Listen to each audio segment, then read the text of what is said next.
Bismillahirrahmanirrahim. Assalamualaikum warahmatullahi wabarakatuh. Subhanallah walhamdulillah wa la ilaha illallah. Allahu akbar. La haula wa la quwwata illa billah. Ma'asyiral muslimin, jamaah yang berbahagia. Alhamdulillah pada kesempatan kali ini kita masih dipertemukan kembali dalam rangka thalabul ilmi. Ini semua karena karunia nikmat dari Allah Subhanahu wa Ta'ala yang selalu dilimpahkan kepada hambanya, sehingga sudah sepantasnya kita selaku hamba Allah yang mengutarakan rasa syukur ini dengan cara meningkatkan perintah dan menjauhi segala larangan-larangannya. Shalawat dan salam senantiasa tercurah kepada junjungan kita Rasulullah Shallallahu Alaihi Wasallam atas keteladanannya kepada kita semua. Semoga Allah mencurahkan kepadanya, sahabatnya, keluarganya, bahkan umatnya yang ittiba dengan sunnah-sunnah beliau. Ma'asyiral muslimin, pemirsa jamaah yang berbahagia, sebentar lagi kita sudah akan memasuki 1 Syawal. Dan hari ini kita akan memasuki hari yang ke-28. Tentu di akhir Ramadan ini banyak hal yang harus kita persiapkan. Di akhir Ramadan menjadikan kegiatan kita semakin lebih mendekatkan diri kepada Allah, ataukah kita justru lengah dengan persiapan 1 Syawal, justru kita tidak lagi memikirkan kualitas ibadah kita, tetapi yang dipikirkan adalah baju baru, kemudian ke mall dan lain sebagainya. Tapi marilah, tinggal waktu-waktu di akhir Ramadan ini kita manfaatkan dengan sebaik-baiknya untuk lebih mendekatkan diri kepada Allah. Zakat harus kita segera persiapkan, utamanya zakat fitri yang sebentar lagi harus kita tunaikan. Kemudian zakat mal bagi yang hartanya mencapai 1 tahun itu 1 nisab, maka harus dizakati, dan harta-harta lain sesuai dengan kaidah syariah yang pernah kami sampaikan sebelumnya. Dan pada kali ini, ma'asyiral muslimin jamaah yang berbahagia, kita akan sampaikan terkait dengan persiapan pelaksanaan 1 Syawal 1441 Hijriah yang akan datang. Di samping zakat yang sudah kita tunaikan. Terkait dengan 1 Syawal ada sunnah yang sering dilakukan oleh Rasulullah dan tahun-tahun, setiap tahunnya selalu kita laksanakan, yaitu sholat Id. Utamanya setelah puasa maka sholat Idul Fitri.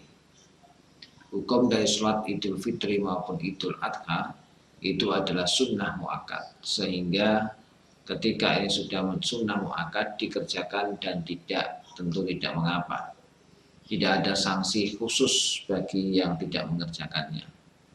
Ma'asyiral muslimin jamaah yang berbahagia, sholat Idul Fitri oleh Rasulullah Shallallahu Alaihi Wasallam dilaksanakan sejumlah 2 rakaat dan dilaksanakan selalu oleh Rasulullah ketika keluar menuju musola. Musola ini adalah lapangan.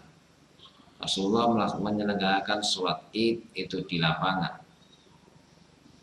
Ma'asyiral muslimin jamaah yang berbahagia, sebagaimana apa yang disampaikan oleh sahabat Rasulullah Abu Sa'id Al-Khudri. An Abi Sa'idul Khudri qala kana Rasulullah sallallahu alaihi wasallam yahruju yaumal fitri wal adha ilal musalla fa awwalu shay'in yabda'u bihi as-shalah. Abu Sa'id Al-Khudri meriwayatkan, ia berkata bahwa Rasulullah sallallahu alaihi wasallam menegaskan, beliau keluar pada hari Idul Fitri dan Idul Adha, kemudian beliau menuju lapangan, lalu hal yang pertama ia kerjakan adalah sholat. Sholat yang dilakukan oleh Rasulullah itu adalah sholat Idul Fitri dan tanpa didahului oleh sholat sunnah-sunnah yang lainnya.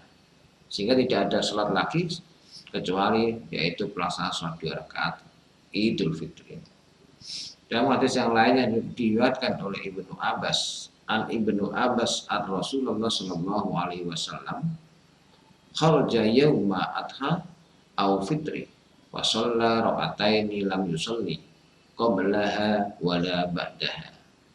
Rasulullah Shallallahu Alaihi Wasallam pada hari Id, baik Idul Adha maupun Idul Fitri, keluar kemudian lalu sholat di lapangan sebanyak 2 rakaat dan tidak mengerjakan apapun sebelum maupun sesudahnya kecuali hanya sholat 2 rakaat. Kemudian dilanjutkan dengan khutbah Id.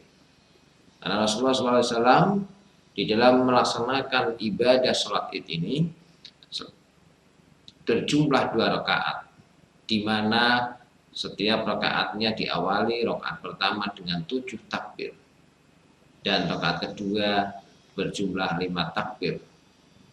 Di antara satu takbir dengan takbir yang lainnya, Rasulullah tidak pernah ada bacaan khusus. Inilah yang dicontohkan oleh Rasulullah. Jumlah rakaat pertama 7 takbir, jumlah rakaat kedua adalah 5 takbir. Rakaat pertama setelah takbir yang ketujuh kemudian dilanjutkan dengan Al-Fatihah, kemudian surat Al-A'la yang biasa dilakukan oleh Rasulullah atau surat Qaf. Demikian juga rakaat yang kedua diawali dengan takbir sejumlah 5 takbir dan tidak ada bacaan khusus di antara takbir tersebut. Kemudian dilanjutkan dengan bacaan Al-Fatihah, kemudian dilanjutkan dengan bacaan surat-surat pendek atau panjang ya, sebagaimana yang Rasulullah biasakan lakukan yaitu pada rakaat kedua yaitu surat Al-Ghasyiyah dan sekaligus atau mungkin Al-Qamar. Tapi bagi yang tidak mampu melaksanakan ayat-ayat tersebut bisa ayat-ayat yang lain. Itu hanya sekedar yang dibiasakan oleh Rasulullah SAW menjadi sunnahnya. Ma'asyiral muslimin, pemirsa dimanapun berada, tentu ada sunnah-sunnah lain di dalam kita melengkapi pelaksanaan sholat Idul Fitri. Yaitu apa? Kita disunahkan untuk mandi terlebih dahulu. Demikian juga kita disunahkan untuk makan sebagai tanda bahwa kita membatalkan puasa. Hari kemenangan 1 Syawal kita tidak boleh berpuasa. Itu harus ditandai dengan makan pagi sebelum berangkat melaksanakan sholat Id di lapangan. Kemudian bukan memakai baju baru yang dianjurkan, tetapi disunahkan untuk memakai pakaian yang bersih dan mensucikan agar tidak mengganggu atas pelaksanaan ibadah sholat Idul Fitri. Rangkaian sholat Idul Fitri adalah khutbah, sehingga diharapkan semua saja bisa menghadiri di lapangan untuk mendengarkan khutbah Id, baik itu yang melaksanakan sholat maupun yang tidak. Karena apa? Agar mengetahui baik yang haid maupun tidak itu bisa mendengarkan khutbah Id pada di hari kemenangan tersebut. Ma'asyiral muslimin, pemirsa dimanapun berada, maka bagaimana tentang pelaksanaan sholat Id di tengah wabah COVID-19? Kita perlu sadari dengan sabar, ikhtiar, doa atas wabah COVID-19 yang sedang melanda di tengah-tengah kita. Maka baik edaran MUI maupun edaran pemerintah, baik daerah maupun Republik Indonesia, tentu lebih mengutamakan, menganjurkan untuk pelaksanaan sholat Id itu di rumah. Dan ini bukan menjadi ibadah bid'ah yang baru, tetapi memang benar-benar menjadikan bagian dari sunnah, mengutamakan kemaslahatan. Tidak mengutamakan kepentingan pribadi. Ma'asyiral muslimin, pemirsa dimanapun berada, la yukallifullahu nafsan illa wus'aha, sehingga Allah tidak membebani hambanya, maka Allah pun tidak mempersulit hambanya, sehingga tidak menjadikan problematika ketika kita melaksanakan sholat di rumah. Tetapi sebagaimana himbauan MUI khususnya di daerah kita, bagi masjid yang menyelenggarakan sholat Idul Fitri, maka dihimbau untuk selalu ketat di dalam menggunakan prosedur protokol kesehatan yang telah diatur oleh pemerintah. Dengan begitu akan memutus rantai penyebaran wabah COVID-19 ini. Kita tidak tahu, tidak bisa menjamin siapa di antara kita yang sudah terkena virus maupun belum.